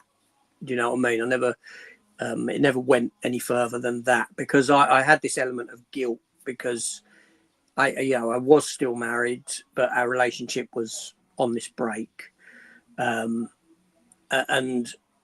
we were there at Charing Cross. We was about to go home, and she said, let's go and get hotel room upstairs in the Charing Cross Hotel that's above Charing Cross Station. And I said, no. I can't. That I have to, you know what I mean? Although I've had a great time and I've enjoyed what we've done, I can't in myself take it that step further for the reasons. And do you know what I mean? But it was just the memories of that film and the memories of, it's just one of those moments that I love that film for that reason. I've stole Chris's thunder on that film. I knew you liked it anyway, so that's and but that ending, seriously, when he opens up, just that moment, that sheer moment in that film is just like, it's just like a jaw drop moment. He unwraps the gift, and it's the book, and he just like, if it's on Amazon, he just free. He just, like do you know what I mean? Yeah. And then he opens it up, and it is the book that all these years he's been looking for, and it's gifted to him by his wife to be. Does she know that he was looking for that book though, with a signature in, or just no? She doesn't. Book? No, she doesn't know. She doesn't know the signatures in there, but Yeah. I believe her words are, I've always seen you looking out for the book and you didn't have it in your collection. Yeah. So I got you this copy. Yeah. So he goes, he always with her, he'd always frequent, old bookstore. So did Kate Beckinsale ever get the note, the Bill note back? Yeah. She got it back as well. Yeah, on an aeroplane, it all comes together. Oh, wow. But the thing is, they are connected, because she's got a friend that's actually a friend of John Cusack, his character, isn't of it? John Cusack, well, of the wife, isn't it? Yeah. I think. Right. So there is a connection there, and they're so close to meeting, but they don't, kind of thing. All this stuff. They're in the same place at the same time, and they just cross paths, and they don't meet. They don't, Right. But there's a connection, and that, because I think she even ends up at the wedding, doesn't she? The venue. Yeah, there's something, or she doesn't. Yeah, there's something around that, because the woman's going to it. So the woman who's a friend of her, Yeah. she's going to because they do these pre-weddings, don't they, and these sort of things, and she goes to that, and the friend, and while Kate Beckinsale goes off and says, no, I'm going to go, I think she goes off and does something else, doesn't she? But had she gone to it, she would have seen John Cusack there. Do you know what I mean? But yeah, the note comes back to her at the end as well. It's like, yeah, wow, it's a great film. I've got it on Blu-ray. Yeah, just looking on. You can rent it on Amazon, or but you just need to go to the other place you go to, Matt. Yeah, no, but I was thinking, I think my wife and daughter would probably quite enjoy watching it as well. The only thing that gets me about the only thing I hate about that film, and I really do hate it, is her boyfriend, Kate Beckinsale.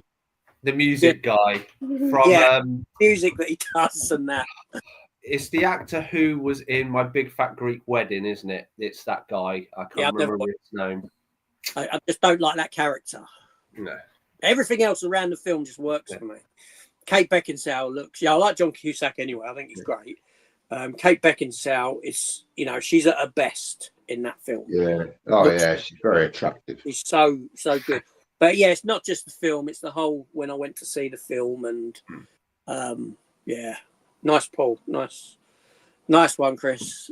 Cool. I knew that great memories. Just before I go through my last one, obviously Roger has said, he will tune into the Bond. Well, obviously, he's got a lot of stuff in his collection. Haven't we all? Yeah, I just want to say, Rog, if you don't,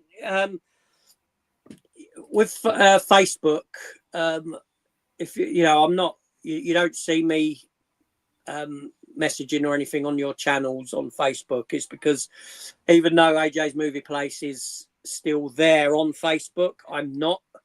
I've removed Facebook from my phone. I've removed Instagram from my phone. I'm not a fan of social media. I'm not a. I feel that social media has I know the irony of being on YouTube, but I'm not myself. Even with AJ's Movie Place, I'm not me on Facebook. Makes sense. I'm not there as myself. I've not got a Facebook dedicated to me and my life. No. AJ's Movie Place was just to help the channel. It's the same with me. But I have a very love more hate relationship with social media, and there's times when I'm done with it, and I just sort of, even though it's still there, I'm not active on it. I don't see what's going on. It's not on my phone. I don't open it up. I don't. So yeah, just to let you know. Same with me. I mean, I pop on and have a quick look, but I'm not really invested in it. It's just more to promote the channel. Nearly 12. It's 12:07. It's flying. Yeah. Times are flying today. It is flying. I say mine is my personal one, but I don't add that many people to it. So, and the final movie is this one. K-Pax. If you've ever heard of this one, I've heard of it, but never seen it. And Kevin Spacey. So, as I kind of mentioned earlier, with like reception and that, this is a very did he, didn't he? Is it? So, Jeff Daniels is like a psychiatrist.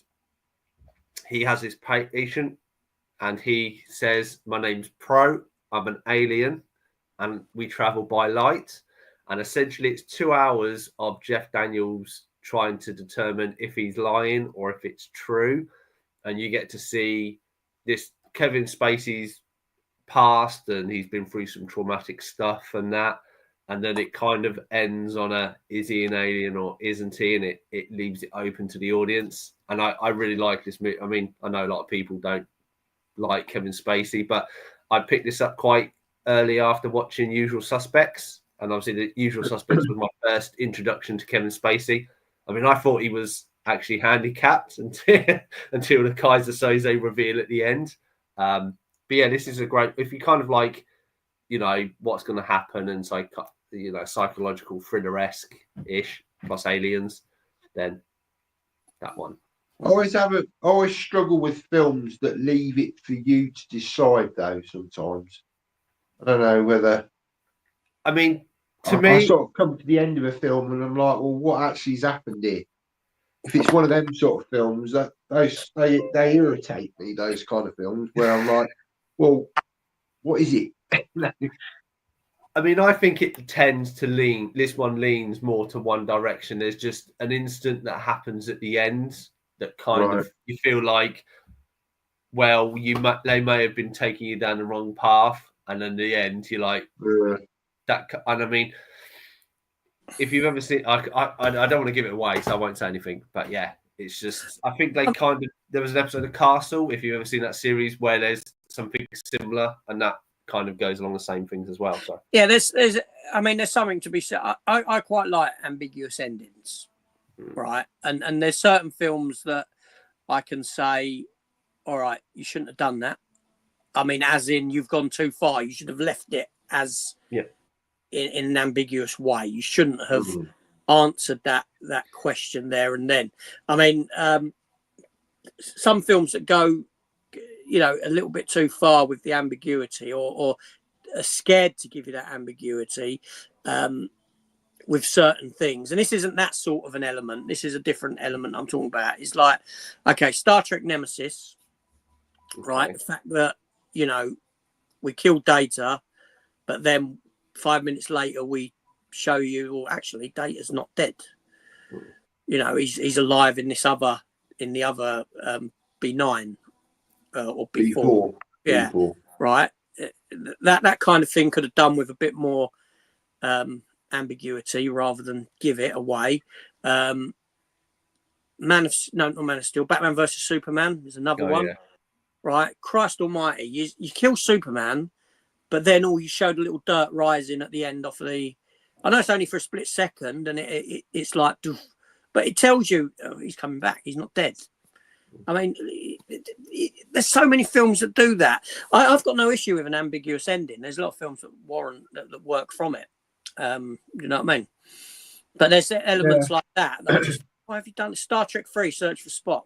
You know that the thing was tacked on the end. Star Trek 2, Spock dies, and then at the end you've got the missile on the planet's surface. Right, that was tacked on. That was studio mandated tack. Things like that. But yeah, I know that's a different sort of thing, but it's kind of relevant, I suppose. I think it's more and again, that's one thing I wasn't 100% didn't like about Blade Runner at the end. You were left with the question, well, is Deckard an android, or is a replicant, or is he not? That was that ambiguity. And again, I didn't really like that, because I'd just rather know yes or no. It has to. Sometimes it works, and but that gets you talking. Sorry. Yeah, it gets you talking. It gets people talking about. Yeah. But you know, it has to. I have to have enjoyed the film, and I've watched some films where I've just felt like at the end of it, it's almost like you've watched an hour and a half, 2 hours of this film, and you're left with answers which they don't actually tell you, and it's up to you to decide. And I find that frustrating sometimes. See, okay, so what about the end of the Chris Nolan one with the spinny top? So I've heard a theory of this that actually proves it's wrong. So according to the theory, the spinning top that he uses isn't his device. So it isn't him. His is his wedding ring, and that you see every time he goes in, he plays with his wedding ring. So essentially, the ending should be that he is actually home, and that spin is just whole misleading the whole way, which kind of makes sense when you think about it. Yeah, but I didn't have a problem with that. That I didn't mind, but it's just, I think if it's a film that I just the whole way through it, I'm constantly asking questions about it, and then you get to the end of it, and then they don't answer those questions for you. It just, I don't know. I can get frustrated sometimes. I just think, well, what was all that about? You know. All right, so I've got one here, TV show that this TV show very much. I don't know if you ever saw this, Chris. Okay, hit it. The Leftovers. Okay, so it lasted 3 seasons, right? And the concept of the TV show was, it's got that geezer in it who I think he was married to Jennifer Aniston, wasn't he? I know. Yeah. What's her name? Carrie Coon, who was in the new Ghostbusters films. Anyway, so the concept of this TV show is that something occurs where a huge number of the population of the planet Earth vanish. Okay. Literally. The snap. Literally in the blink of an eye. People are there and then they're gone. Right. I could be talking to you now, and all of a sudden, bam, I've vanished, just like that. And that's the concept of the show. And how the world reacts to that. You know, you got your religious people who believe that it's the rapture, that these people have been chosen and taken to wherever. You've got other people that have different beliefs, and how the world reacts, and how the world, you know, things like dogs that have witnessed it, who have gone mad, you know, and this sort of thing, right? And that's what the show's about. But there's that sounds very similar to, there's a Nicolas Cage film set on a plane. Oh yeah. That's the same premise. Yeah. Well, And anyway, that deals with religion and that sort of thing. yeah, it's the same. It's the same sort of thing. Yeah, that's right.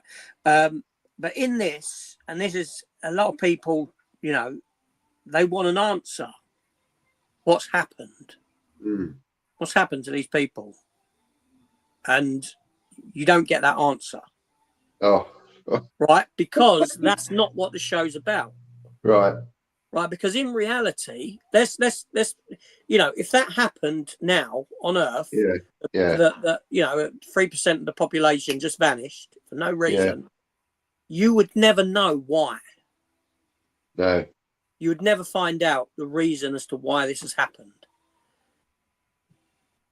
No, and that's what this show is. You'd never, you know. So I watched it, and even Sue said, "Well, what's?" I goes, "That's not the point of the show." I goes, "You'd never know. The show, you'd never find. You're never going to find out because that's not the show." No. But I'm imagining but that naturally people will always want to have answers, won't they? Yeah, but you don't get those answers. No, and I think that can be frustrating for a lot of people. But it was a great show. Want the answers to it, but like you say, the whole point of the show is not to answer that question. It's actually to explore the psychology side of it all. Yeah, yeah. The impact it has on people, you know, and what they, kids, parents, whatever, just vanish. Yeah. But I've got one more film I want to talk about and show. I did have to. One was, well, I won't talk about it, but I did pull out from the VHS days when we were talking about things that inspired, and that was The Punisher, obviously. But I don't want to talk about that. There's too mainstream. So the one that I've got here is that. The Kid. Yeah. Kid. Starring C. Thomas Howell. Right? Now, I think this film came out in the early 90s. And I remember it came out under the label Entertainment in Video. Yeah. Which, you know, and I remember at that point, you know, do you remember when Spar, the shop Spar and things like that used to have a DVD rental section in them as well? Little supermarkets like that. A lot of the convenience stores had them, yeah. That's right. And anyway, so this was a film that I had on VHS. Never had it made its way to Blu-ray. DVD, sorry. I know I've got a DVD in my hand. I'll come to that. Never did it ever get a thing to go to DVD until maybe about 5 years or more ago, where I came across a release in Germany for it. So I was super excited. Now, obviously, C. Thomas Howell, you know C. Thomas Howell, don't you, Matt? The name rings a bell, but I couldn't tell. What's he been in? The Hitcher. I know he's from The Hitcher. Yeah, he was in The Hitcher. He's the main star of The Hitcher. He was in Amazing Spider-Man. Was he? He's probably a lot older now, ain't he? Who was he? He was the geezer whose child Andrew Garfield rescues on the bridge. Okay. And then is the main crane operator at the end. Okay. He's got like a cameo in it. Yeah. Right. To see Thomas Howell, and this is, it also stars Lee, what's his name? You know, geezer from, you know, the drill sergeant from Full Metal Jacket. Yeah. Oh yeah. He's in it as like town sheriff, and what it is, it's about this kid. He's the kid. He's called. You know, he ain't got a name in it. He comes to this town, you know, middle America, but not even middle America, but you know where it's like deserty and all that sort of thing. Comes into town, gets a less than warm welcome by the people that are there. The sheriff trying to run him out of town, that sort of thing. They don't want him there, but he's come back because him and his parents lived there when he was a child, and they lived off a ways in a caravan in the woods, and the townsfolk didn't like them, and the townsfolk went out there, and the male group of men, 6 or 7 of them, went out there and killed his sort of hippie parents in the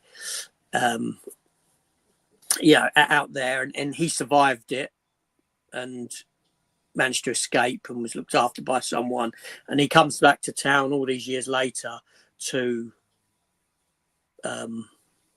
seek his revenge, shall we say, on these townsfolk that had done this to him. And you got a girl there that he meets up with and sort of forms a relationship with, shall we say.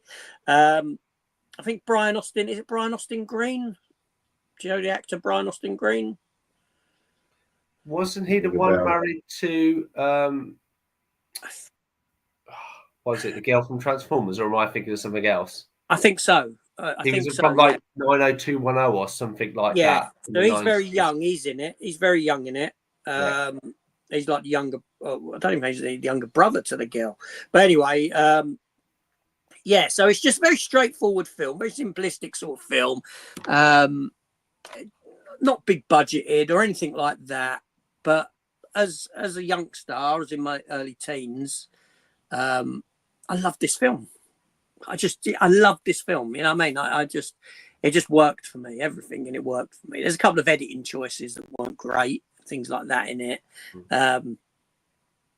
But it's that sort of, no-named solo warrior coming to wreak revenge, and then, it's just such a cool film that it's one of those ones that when I finally saw that there was a DVD available for it, I got super excited, and it was like, I have to have that.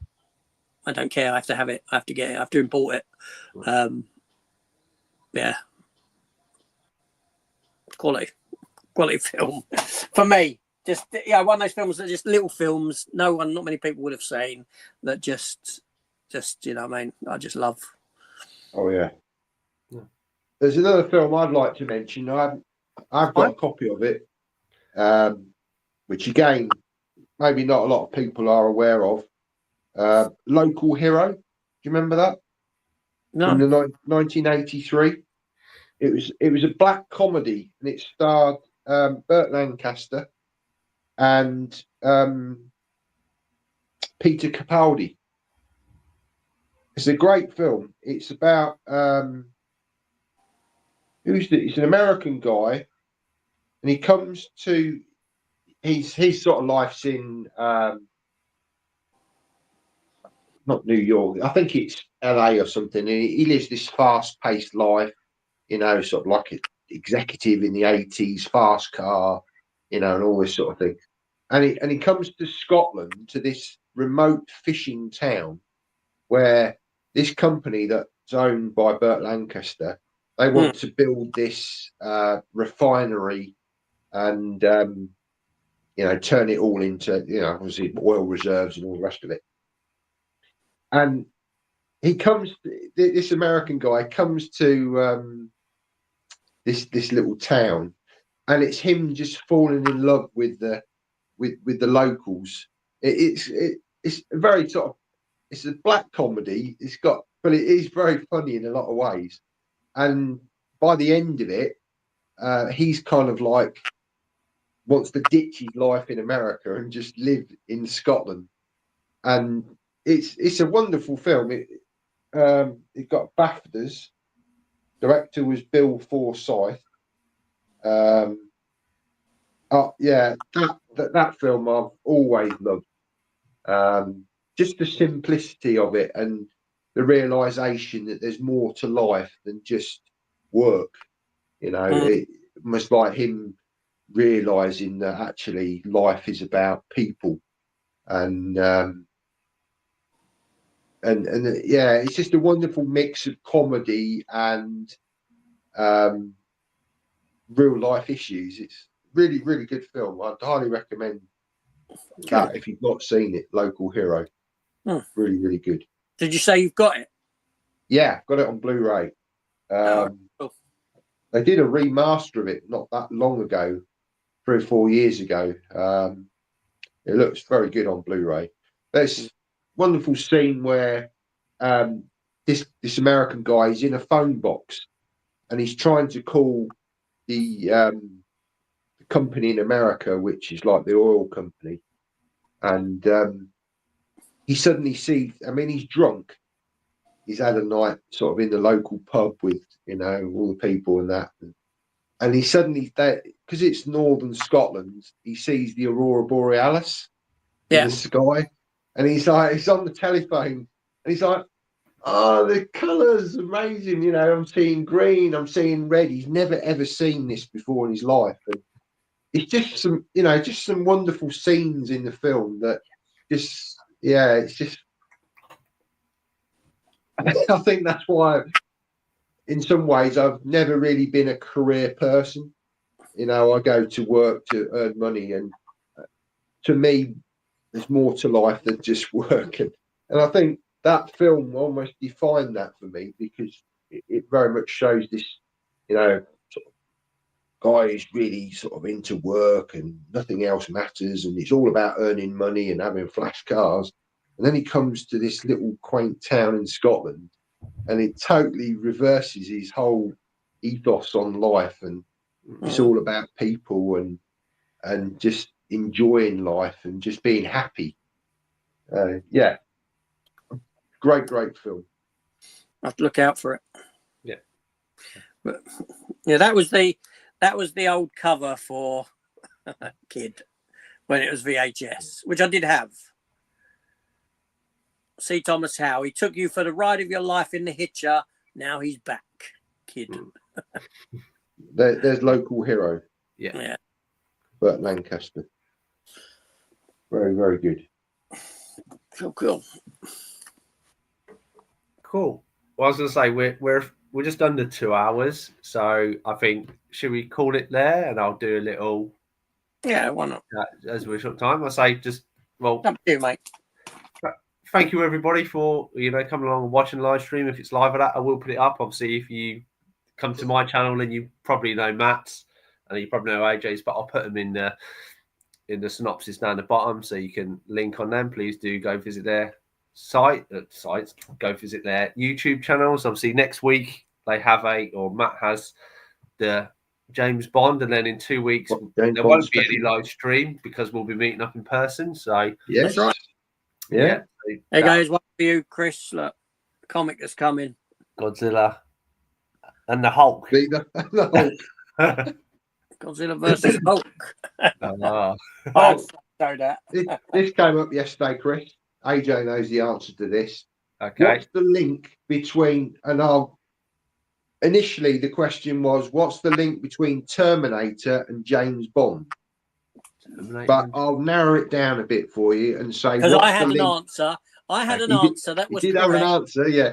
But I'll be a bit more specific with it. What's the link between the Sarah Connor Chronicles and James Bond? And James Bond was okay. I'm just trying to. Was Thingy Healy in? She's not been in any James Bond, has she? Say that again. Because the lady who Sarah, you're on the right track though. You're on the right track. Healy, what her name is, who was not her, but you are on the right track. Think of somebody else that was in the film, a female who was in the film. In the TV series. So Summer Gao is the only one from like Firefly, and that's the only one I can remember. No. All right, I'll give you another clue. Have you heard of the band called Garbage? Yeah, I've heard of Garbage, 90s. Okay. So the lead singer of Garbage, she actually has she's an actress as well. Okay. And she's in the Sarah Connor Chronicles. She plays the Terminator lady. She's in season 2. I think she comes in season 2. Yeah. I remember rightly. It's been a long time. And I didn't realise it. I was watching a documentary the other night on the sound of Bond, all about going through the history of the music. And she did the theme. Garbage, yeah. Garbage featured on there, and I thought I've seen this woman before. I mean, I don't follow the band, and it's not a particular song that resonates with me out of all of the Bond films, but I thought, I've seen this woman's face. Where have I seen it?